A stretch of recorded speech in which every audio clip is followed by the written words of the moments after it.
What's up, guys? Welcome back to the Jersey Comic Crew. Chris and Rob here to break down the brand new Eternals TV spot trailer. And Rob, you know I am very excited about Eternals, and I cannot wait to watch this. I'm really excited to see this one. This one is the new TV spot for Eternals. It's called Change. Let's hit that play button and see what this is all about. 5 years ago, Thanos erased half of the universe.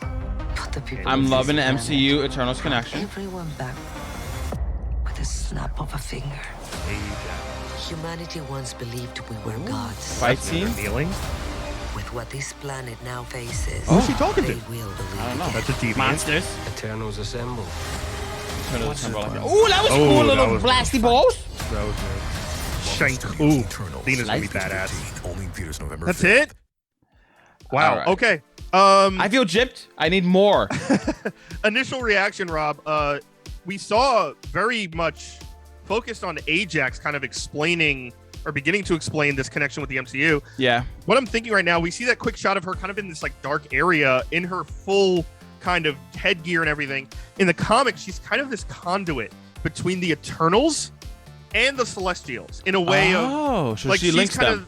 She's kind of like a prophet of sorts. Like she's the religious one, the one that believes that the Celestials are like their gods. And they She's their Jesus? They say. Kind of, yeah. She's very prophet.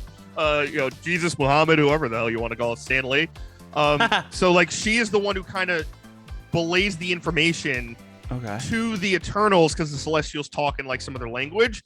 There is a rumor for the movie it could be Cersei because we see her in front of that one Eternal in the first the overall trailer. But in the comics, there's an interesting going on thing right now where Ajax is not able to talk to them. The Celestials stopped talking to her.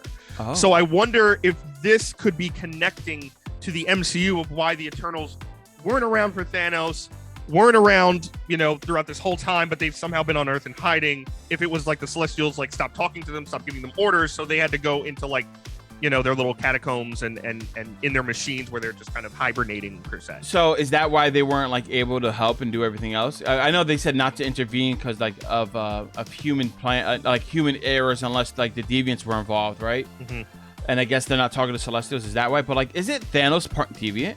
Yes, he is mostly Deviant, and he has part Eternal in him. His parents were that. So there's obviously going to be an explanation of Thanos. There's obviously going to be an explanation of why they were not here for Endgame and Infinity War for the snap, why they allowed it to happen, or maybe they didn't have a choice. Maybe the Celestials were like, you cannot interfere, and they're like, but he is a Deviant or partially like, this is our time to shine. Yeah. And maybe Ajax, who got gender swapped from the comics, Salma Hayek's playing Ajax. Also in the new comics, it's also female again. So that could be a big kind of strife between the Eternals, right? Icarus is as you can tell in the trailer, he's a punch first, ask questions later type of guy. Which I love, yeah. He's going to be the guy who's going to be very vocal about like, no, we didn't do this because of you. I wanted to do this. And Ajax may be like, we have to listen to them or something like that. So that could be something to look out for too in this. I could see that. And that'll create like the inner family struggles between the two. And that's more of a reason why they didn't happen, right? And it's like, they wanted to fight, or at least some of them wanted to fight. And Ajax and like, I guess, let's say they hire up Eternals. Like if there's a hierarchy, say, hey, we can't do it because maybe she was told not to. She hasn't heard any missions about this guy who's questionable. And the other ones want to fight, and they just had like an inner family fight, and that's why they separated, let's say, or another reason why they did. And then that puts like the audience on the side of some of the Eternals and like make them more point of view. Like, they wanted to fight. We wanted them to fight too. Like they should have been here and make them more relatable. And like the Eternals as a whole, like very little comics on them, and they've been very separate from the Marvel characters, right? So I really hope my thing with this movie is that they really make an effort to make the Eternals and the MCU and Marvel more cohesive together, because for so long they felt so separate. It's like almost not even within Marvel, even though they explained so much of Marvel's existence with the fact of like meta powers or like superhero abilities appearing naturally on Earth is because of the Eternals and Deviants and all the interference with Celestials.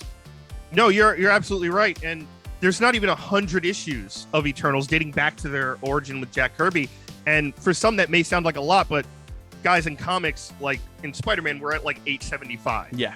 Right? In Action Comics and Detective for Batman and Superman, we're over 1,000. So like to not even have 100 comics for an entire series, not only an entire series, but a team series, right? Like Avengers has over like 600 or 700. X-Men is God knows how many. Like, that's not a lot to take from. I mean, it's a good foundation. It's very dense. It's an old school comic, but Marvel really has a unique like possibility with this, where they can kind of decide and deviate from those comics in a modern take, in a modern way with these characters, and that could possibly reflect back into the comics and in something new. So I think that's a big aspect. And the other thing to watch out for is, which I just kind of just realized, Angelina Jolie's playing a character called Athena in this movie, which is one of the main Eternals. She's kind of like their war, like monger, like weapon. They're Wonder Woman. Swords. Yeah, she's amazing. She's kind of alone in almost every shot of this, and that could be a couple reasons. She dead? I think she is like, F you guys, kind of like Icarus, but Icarus is in love with Cersei, so he stuck around. Okay. I think Athena was like, screw you guys, we should have stopped Thanos. I'm going off on my own. I'm done with this. And also, because in the comics, Thanos is Athena's cousin. So she might feel a specific type of way that it is very personal and might be the person kind of deviating from the Celestials and their kind of thought process and telling them what to do, when she's like, I know firsthand this was coming and you did nothing to stop it. Dude, that'd be really epic. Guys, that wraps up our reaction and review to the latest Eternals TV spot change. We want to hear your comments down below. What did you think of this teaser trailer? What do you think of the movie that's coming out? Are you really excited for it? How do you think it's going to play out? Let us know. And guys, thanks so much for watching. Give us a thumbs up, like, really helps the channel out a lot. If you're new, subscribe, turn on those notifications. You don't want to miss any more videos or trailer breakdowns that we do. And as always, if you missed any videos, make sure to check them out on the channel as well. And as always, my name is Chris Heller. That is Rob Moran. We're the Jersey Comic Crew, and we will see you next time.